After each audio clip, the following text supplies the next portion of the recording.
Great to be back on a normal game week now on a real Tuesday for you guys and for us as well.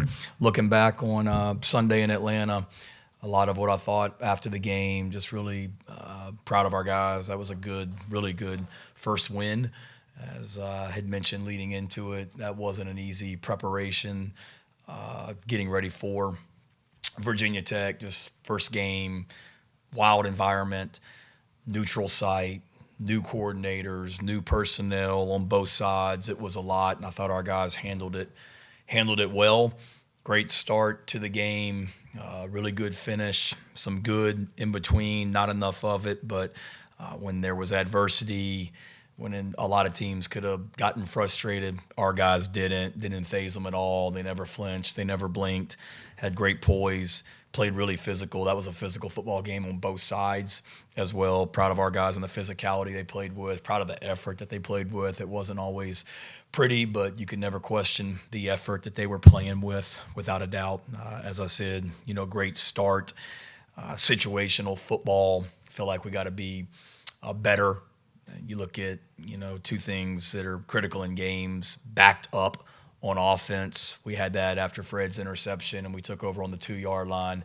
That's what we call backed up, and we were obviously not very good. We gave up 2 points there. First play, we ID'd the front the wrong way and allowed our linebacker to run through and make a tackle unblocked. And then the second play, we don't make a great decision quick enough to get rid of the ball, and we get beat in protection as well. So we all had a hand in that. Coaches, all players on the offense, and we gave up a safety. That can't happen. Defensively, flip it.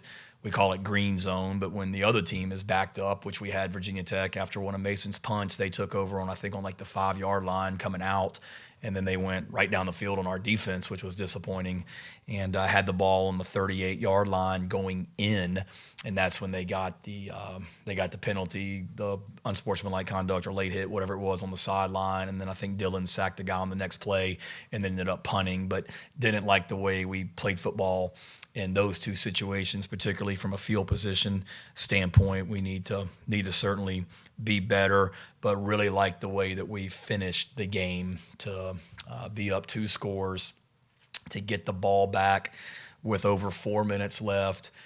We were somewhat backed up. They had 3 timeouts. We were going to run our offense, but everybody in the stadium knew we were probably going to run the ball a lot there just to make them burn timeouts, and we were trying to get first downs, don't get me wrong. But to do that, take over with 4 minutes plus, they have 3 timeouts, and never give the ball back was a great way to finish. And they knew we were going to run it, particularly at the end when they didn't have any timeouts. We knew we were going to run it as well, and did a nice job. Now, we went for it on that 4th down. A lot of that was Lenore Sellers. We need to get better at being able to do that and finish games, because he made some great individual plays. But before that 4th down, DQ was behind me, and I said, "You want to go for this?" And he was like, "Heck yeah," as well. And that's why we went for it right there instead of punting it back. We got to block it a little bit better. But Lenore is just a great play to make the first down and then take 3 knees. So I like being able to finish games like that. We call that 4-minute offense, where we're winning and the other team's trying to stop you and get the ball back because they're losing, to not give it back. So that was great. We'll grow from Sunday. There's so much from a character standpoint that we'll take from that game and grow from it and be better for it. A lot of freshmen that played in their very first college games. A lot of transfers that were playing in their very first game, either at the Power 4 level or here at South Carolina as well. So we'll definitely be better. Dang it, I know that, what's that guy on social media that counts all the as wells? I'm trying to be better today. So somebody sent me that one. I just did it too.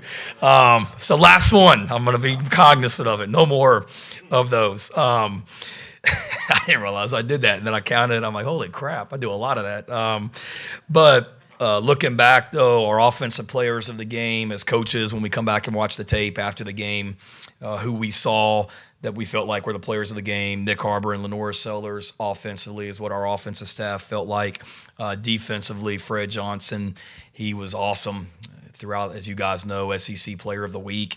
Brandon Cisse did a great job as a corner. He played corner, he played nickel, he did it all on Sunday, and they were challenging him at the point of or with some one-on-one throws, and he did a great job. Special teams was the SEC Player of the Week or Co-Player of the Week, whatever it was Vakari Swain, and then our Scout Players of the Week offensively were Reno Rome and Cutter Woods. Cutter's doing a great job and continues to get better. Defensively, Donovan Darden and Kelvin Hunter. And then special teams-wise was Kendall Daniels. And all those guys were on the trip. Those last three, Kelvin Hunter, Darden, and Daniels, they were on the trip, and it's because they practice well and their arrows are pointing up, along with a lot of those guys. At scout teams here, maybe at other schools, you go into the scout team and you're in purgatory for the rest of the year, and we don't do that here. We put our guys that are going to be playing for us, we put them, and that's how they get better. I don't like guys standing around and watching during practice because you're not getting better that way. So those guys are continuing to get better. Injury update, Judge Collier and JT Gear are the only two coming out of the game against Virginia Tech that we're concerned about. I would say they are doubtful for this week, but thankfully it won't be long-term. We were a little concerned about Judge, his injury being long-term, but it wasn't and won't be. Don't know if they'll be quite ready this week, but we'll see.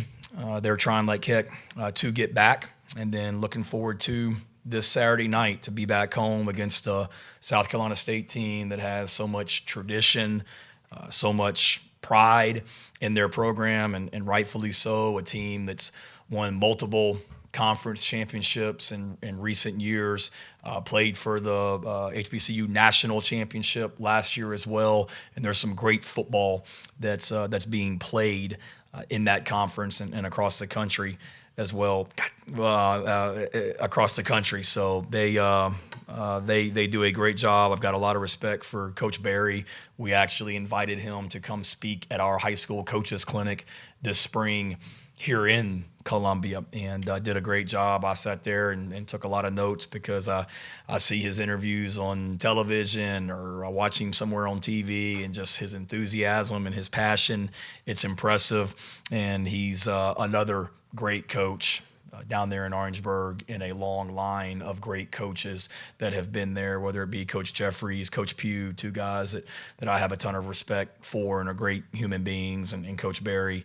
I don't know him as well as Coach Jeffries and Coach Pugh, but they're very, very, very similar. Great coaches and great people. They've got a team with a lot of new transfers that are really good players that have made an immediate impact, and then some great returning players off last year's team that won a conference championship and had a heck of a year. So we know that we'll get their best shot on Saturday night. I know they're going to be excited about coming to Columbia and playing in a sold-out Williams-Brice Stadium, but our players are as well. So thanks to our fans, one, for what they did in Atlanta on Sunday. That was awesome.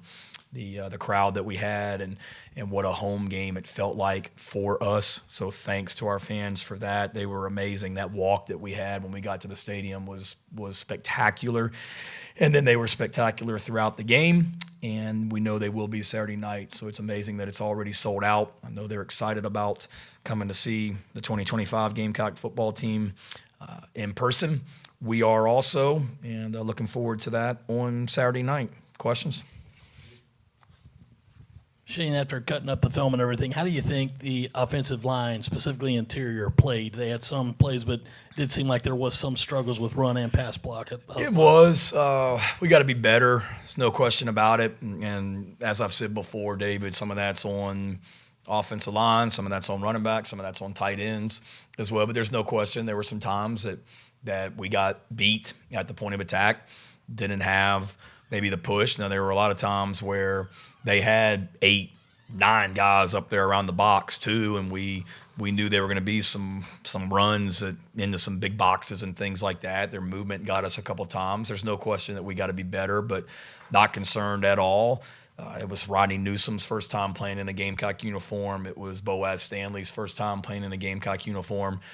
Tro didn't play a ton for us last year. Marquis, same thing. So you got a lot of guys that were out there for the first time, and they will be better going forward, and we'll continue to do a great job as coaches of helping those guys also. But let's not lose sight. I think we were 4th in the SEC last year in rushing as well. So it's not like we've just gotten the crap kicked out of us in the run game. We ran the ball pretty damn good last year too, and we can't just say, well, that was all Lenore Sellers. We ran it pretty good. I can remember a lot of 3rd and 1s and 4th and 1s where we had explosive touchdown runs where we handed it to a running back and he rolled up through there, whether it be LSU, A&M, whoever it might be. So we ain't starting that freaking narrative again this year. And I'm not talking to you. I'm just we can run the ball around here, and we're going to. With all the talk on the outside about the defensive tackles coming into this season, and then the Travian situation and changing how things went, how did you feel about the performance? And it looked like from watching during the game on Sunday that Jamil Walker was kind of a communication with those guys. I guess Dove was in the press box. Yes. For that. I thought they played. I thought they did some really good stuff. I thought they played hard. I thought they were active.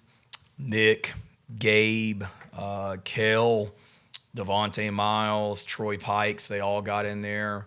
That's what I was proud of. Excited about was just the way that the effort that they played with, and they're strong at the point of attack.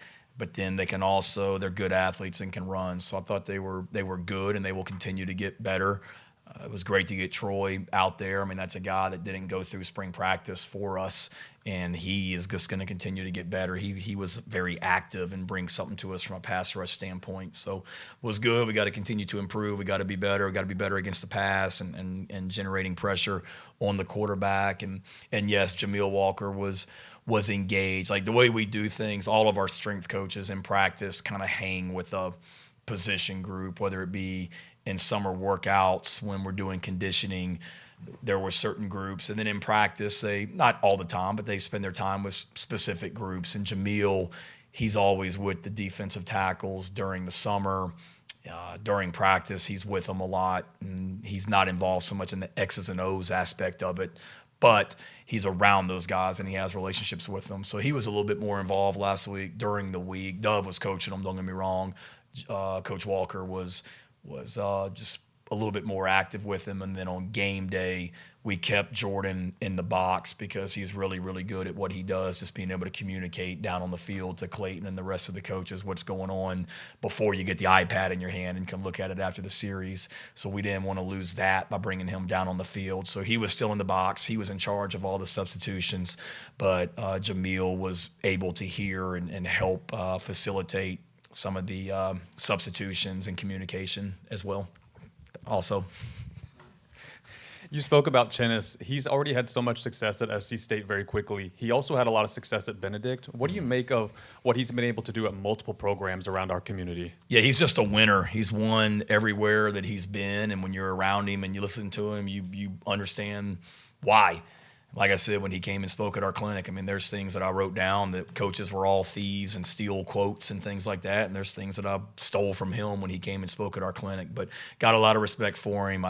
I did not know him when he was here in Columbia coaching, just followed him. And then obviously I've met him now that he's been down in Orangeburg. But just a guy that understands what it takes and has a high standard. And you can watch his players play and they get it also. And some guys, they know what it's about and they're just winners. And that's certainly what he's been able to do at other stops and what he's doing in Orangeburg also. Beyond just how he played on Sunday, what impresses you the most about Mason Love? And obviously you referenced how you've always had Kai, but Kai told me that he was worried last year Mason was better than him and going to take his spot. So just sort of that dynamic and what impresses you about Mason now. He's he's steady and mature, and nothing seems to affect him. A lot of the same ways when people ask me to describe Lenoris, I would say the same thing about Mason, just his demeanor, in that he's this all the time. And I was kidding with him last week. Every time I see him, he's got his headphones on, and I asked him, like, do you take those off at home? Because he lives with David Busey, and I asked David, and does he ever take those off, or does he just walk around the house with them on as well? And he's not antisocial. He's a great young man. It's just he's just it's like he's got tunnel vision, and I feel like he takes care of his body. For him to be a young guy, he's very much a pro. He's in the weight room in the mornings, just taking care of his body, stretching long before anyone else is in there, even when he doesn't have to be.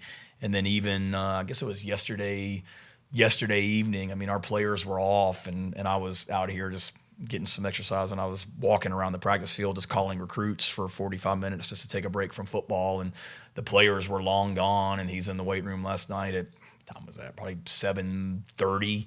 He's in the weight room last night just stretching and getting his body prepared for practice today. So he's just very much a pro from that standpoint, and has a great focus. I told him last week, like, a lot of the best kickers I've been around, and I love kickers, don't get me wrong, but there's a lot of them that they're a little different. He's not. And the best ones that I've been around, whether it be Spencer Lanning and Ryan Suckup when I was here at Carolina, or Joey Sly when I was at Virginia Tech, or Austin Seibert when I was at Oklahoma, or Jake Camarda when I was at Georgia. They're just football guys, if that makes sense. And I would say the same thing about Mason also. Two-parter for you. Oscar was in here earlier just saying that the first drive was not scripted. Was that the case? Yes and no, but more yes than no. Maybe we don't tell them. Sorta. I mean, we have openers where this is going to be the first play of the game, so I knew what the first play was going to be 3 days before the game. I knew that we were going to do that play. We also have plays that we want to get to early in the game. So I'd say, yeah, it was scripted. So maybe Black didn't tell him, but we have a walkthrough the day before the game where we kind of go through the opening plays. So unless he forgot about it, we did the day before the game. And that first drive in general, I mean, it just seemed like everything was working for you guys. Do you feel like that was the case? And how much confidence does that give you that you guys can potentially go out there and replicate that week to week? Yeah, it was great that we did that. I mean, we had talked about, even if we had won the toss, taking the ball because we wanted to get our offense out there early. You got a weapon in Lenoris, and wanted to get those guys going. So certainly you want to start games that way. I know our record's pretty good around here when we score first, so anytime we can do that, we want to, and that was great. And I know what Oscar was saying. Was it necessarily scripted, Jack, where we knew the first 10, this is exactly what it's going to be? No, but we do go into every game with, this is the first play. These are the initial 10 plays that we want to call early in the game. This is what we're going to call on the first third and short. This is what we're going to call on the first third and medium. We knew we wanted to mix in some tempo early in the game because Virginia Tech had a new defensive coordinator. They had a lot of new players. We wanted to make them think as well with some of the stuff we were doing, and we threw some different formations at them, some misdirection, some tempo to try and blitz them, if you will, with just what we were doing offensively. So I thought Mike did a great job that series. I thought the players did a great job executing. And anytime we can start games like that, absolutely, we want to be able to do that. Shane, with SEC going to 9 conference games next year and all the emphasis on strength of schedule and building up your playoff resume, what's your philosophy when it comes to scheduling schools like SU State and other in-state schools? I love it. I think it's great for the state of South Carolina, and I want to be able to continue to do that. I know South Carolina State played Wofford the other night, and we played Wofford last year. We've played Furman. We're playing Coastal this year, and I know Coastal's not FCS, but we've played South Carolina State in previous years. So I want to be able to continue to play the schools in South Carolina.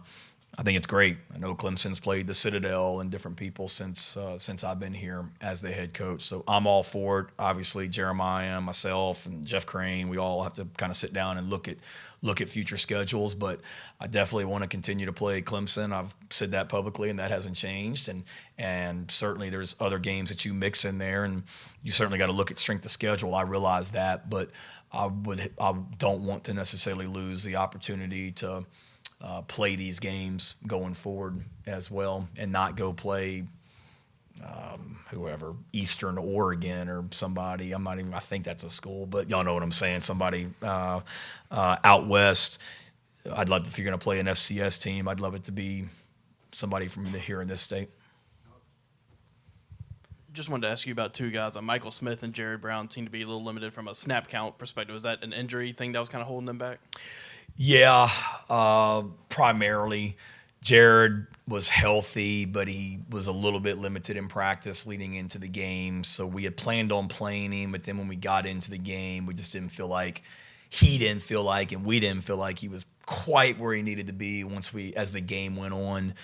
Mike had been a little bit limited, but also, practice matters here, and not saying that he didn't practice well, but we just felt like Brady Hunt, Jordan Dingle, and Mo Brown had been a little bit more efficient in practice going into the game, and we had planned on playing Mike a little bit more than what he did, but he got a catch and didn't have a ton of reps. But those are two guys that are two of our better players, and we need them to prepare the right way during the week and then be able to go play more on Saturdays than what they did the other day. Two things. One, we saw Travian had a pretty cool tweet after the game. What's his update, and is there a chance that he could be back on the sidelines this week? I would say this week is doubtful. I just had a text from him before I came in. We gave him a game ball after the game, so Justin King had sent him a video of me telling the team in the locker room that we were giving him a game ball, and he sent me a text and responded. It was funny. I got on the plane after the game, and Clayton was sitting a couple rows behind me and said that he had gotten a text from Travian that he was so amped up watching the game that the doctors had to come into the hospital room and give him medicine for his blood pressure because it was sky high during the game as well. So that guy is Mr. Gamecock. You guys know that. So he's eager to get back. Our coaches, myself, we talk to him fairly regularly. He'll be back, soon, but I don't think it's going to be this week. I think back even last year against Alabama, Missouri, Clemson, and this year, what happens to Lenoris when it gets to the fourth quarter? He's just a competitor, and I think when you get in those moments, competitors and guys that are just winners, they take over, and he hates to lose. And I just go back to, practice, where it may be a situation where we're in a competitive period against the defense, and the first offense is out there, then maybe it's time for the second offense to come out there, and he gets mad. And there's been times where he's come up to me and asked, can I stay? Because he doesn't want to come out, because he doesn't want to hear DQ Smith talking trash to him and running his mouth and all that as well. He's just a fierce competitor, and you see that in games. And you saw that, like I said, at the end of the game the other day, the third down run, and the third down run and then the fourth down run that he had on that last drive was, impressive. I mean, the fourth down run, it was a different formation, but similar play to what we scored on the very first series. And Virginia Tech had it defended pretty well. Their corner, that I think it was a corner or safety that came up to kind of set the edge, he did it, but doing it on paper and then being able to get Lenoris on the ground are different things, and he just refused to be denied. And I think that's what it comes down to, is just what a competitor he is, and when the bigger the moment is, the better he's going to be. You have a walk-on kicker in William Joyce, who's been here all 5 years that you've been here. I'm curious, what's that relationship like, and also how have you seen him grow from freshman walk-on to now starting kicker? Yeah, really proud of him.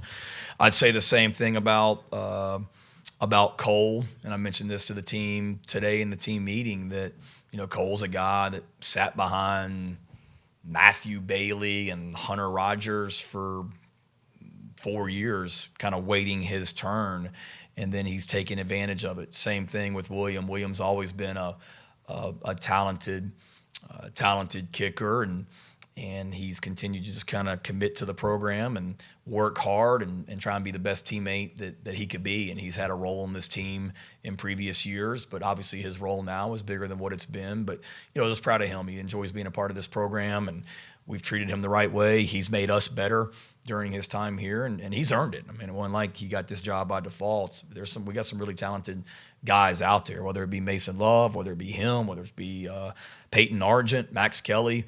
There's talented kickers on this team, and William earned the opportunity to go out there and start on Sunday, and excited to see him continue to grow because he's really worked hard for this opportunity.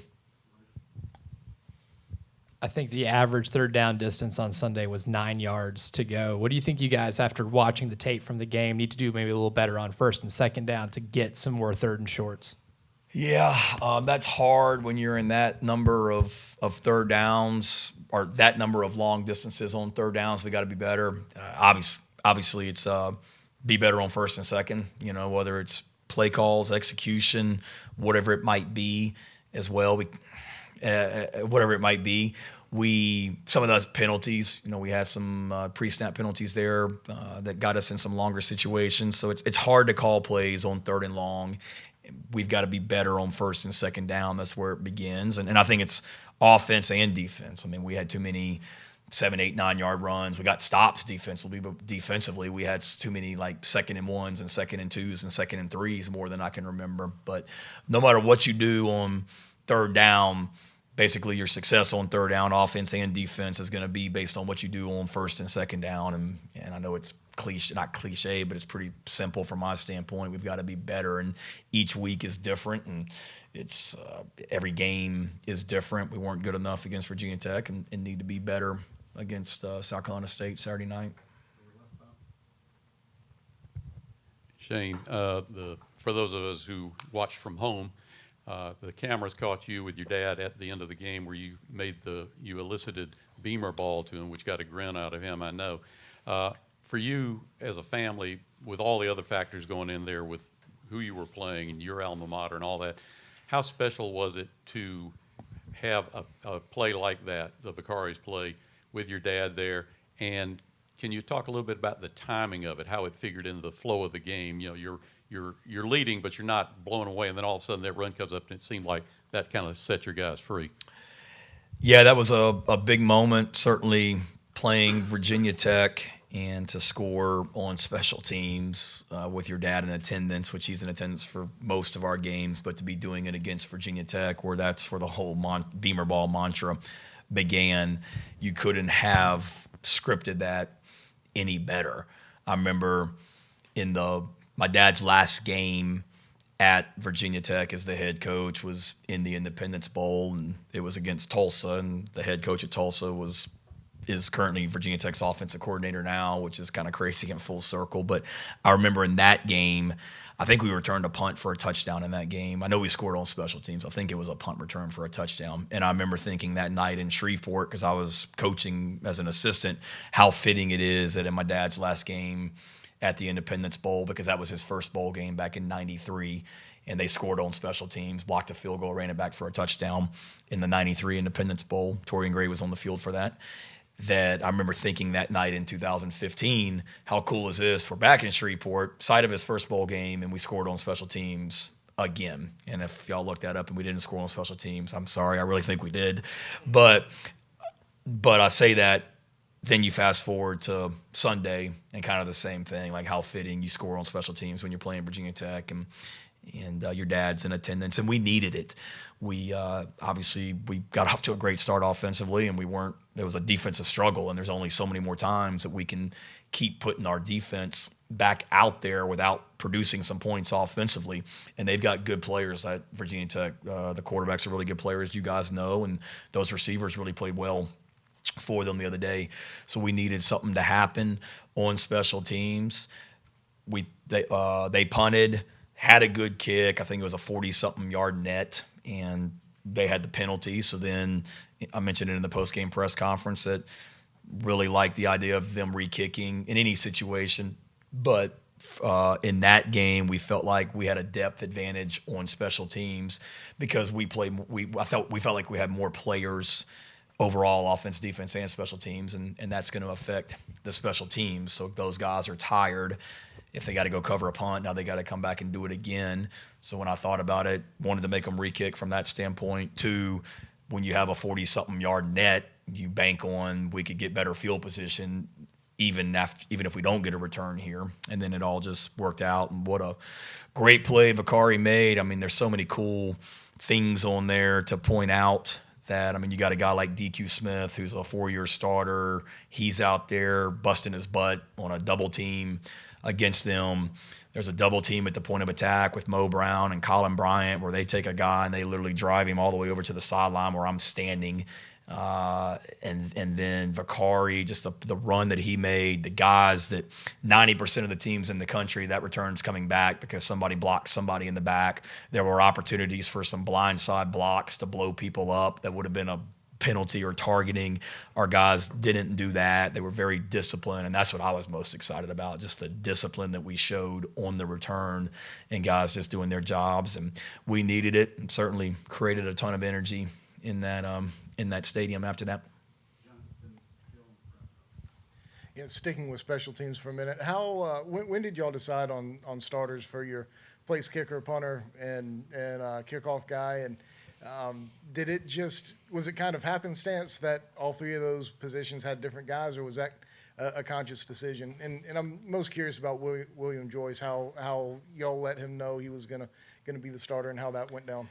Yeah, it was late in the week when we made those decisions. Not necessarily punter. I knew Mason was going to be the punter for a while now. He's really been punting the ball well going back to the spring. Felt pretty good about him being the punter all along. Kicker and kickoff guy were the two that were decided late in the week. We really wanted to kind of go through practice on Friday, but it was Thursday for us, the last kind of real practice we had, which would have been Friday morning for us last week. We wanted to see how those guys performed because, frankly, on Tuesday normally is when we kick off in practice and kick field goals. Wednesday is when we punt. And Tuesday, it wasn't terrible, but I wish it had been a little bit better from a kickoff standpoint and a field goal standpoint. So then we said, we're going to go through practice on Thursday and make it as game-like as we can and see how those guys perform, kickers, kickoff guys and all that, and they were great. So I feel like coming out of practice on Friday last week, 2 days before the game, is when Joe D and then Tim McConnell, who does a great job working with our special teams with Joe, that the three of us kind of sat down and said, all right, it was trending in this direction. This is the direction that we're going to go. And then when we met as a staff on Sunday morning, confirmed all that with Joe. Here's what we're going to do: holder, snapper, kicker, kickoff guy, punt returner, kick returner. And then in regards to how he conveyed that to those guys, I don't know. That would be a question for Joe. I just know they were out there on Sunday, and he let them know at whatever point that he felt was best to let those guys know. Probably definitely a moot point, but after the touchdown pass to Nick, was there any consideration to going for two there? Or? Yeah, I screwed that up. That's on me. We should have. As soon as the score got kind of crazy, what was it, 7-2, and then I think it became 7-5 and 10-5, I think is what it was. Is that right? All right. Yeah, so there were some crazy scores, and me and Joe were talking, D. Camillus, on the headphones about if they, meaning Virginia Tech, were to score a touchdown, be careful. There may be some situations where they may or may not look at going for two, so let's be careful before, if they score a touchdown, Clayton, before we bring the defense off the field, let's make sure they're not going for two. Joe D, before you send we call it assault, but the field goal block team out there, let's make sure that they're not going for two. So I was talking about it with the defensive coaches, and I just didn't convey it well enough to the offensive coaches that we need to. When he scored, the extra point team ran out there. The offensive coaches and Joe D and I, at that moment, talked about it. Should we go for two? And I knew we probably should. the extra point team was already out there, so we just went ahead and kicked the extra point. Could have taken our call timeout and go for 2, but I didn't want to. One, hell, I felt pretty good about the way we were playing defense, and I don't want to say that I didn't think they were going to score twice on us, but I felt pretty good about the way we were playing defense. 2, we're all accountable, and yeah, that was on me. I screwed that one up. We should have gone for 2. Good. All right. Thank y'all. Dang it, hell, I thought I made it through the whole press conference without you, anybody asking that one as well.